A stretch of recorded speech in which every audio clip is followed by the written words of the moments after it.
Hi అండి, this is doctor Sai Priya from Shilpa women's clinic. ఈరోజు నేను చెప్పబోయే టాపిక్ హైపోమెనోరియా. సో జనరల్గా కామన్గా ఓపీడీకి వచ్చే వాళ్ళలో ఒక క్వశ్చన్ అడుగుతుంటారు.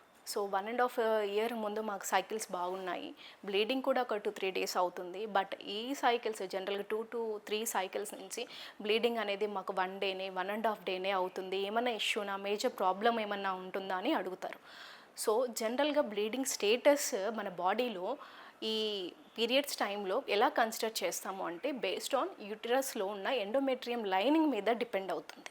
సో జనరల్గా మనకి సైకిల్స్ ఏమైనా డిలేడ్ సైకిల్స్ ఉన్నప్పుడు ఈ థిక్నెస్ అనేది పెరగడం వల్ల హెవీ బ్లీడింగ్ అవుతుంది. ఈ ఎండోమెట్రియం లైనింగ్ అనేది మనకి తగ్గుతూ ఉండడం వల్లనే బ్లీడింగ్ అనేది కూడా తగ్గుతూ వస్తుంది. సో ఒక 2-3 సైకిల్స్ మీకు ఇలా ఉన్నట్లయితే జనరల్గా మీరు విటమిన్ ఈ సప్లిమెంట్ తీసుకుంటే సరిపోతుంది, which enhances the endometrial lining. అంటే థిక్నింగ్ పెరిగి మీకు కామన్గా బ్లీడింగ్ అనేది నార్మల్ స్టేట్కి వస్తుంది. ఇఫ్ ఇన్ కేస్ మీకు విటమిన్ ఈతో కూడా మీకు ఈ హైపోమెనోరియా అంటే బ్లీడింగ్ స్టేటస్ అనేది ఇంకా తక్కువ ఉన్నట్లయితే మాత్రం మీ బాడీలో ఏదైనా హార్మోనల్ చేంజెస్ వల్ల కూడా ఇలా ఉండొచ్చు. సో ఇలా ఏమన్నా అవుతుంది, ఒక రీసెంట్గా మీరు ఒక 4-5 months నుంచి కన్సిడర్ చేస్తూ ఉన్నారు, విటమిన్ ఈ తీసుకున్నా కూడా మీలో హైపోమెనోరియా అనేది ఇంకా చూస్తున్నట్లయితే మాత్రం ఒక్కసారి మీ డాక్టర్ని కన్సల్ట్ అయితే మీ బాడీలో ఉన్న హార్మోనల్ స్టేటస్ వైజ్ చూసుకొని మీకు నెక్స్ట్ ప్రాసెస్ అనేది వాళ్ళు మానిటర్ చేస్తారు.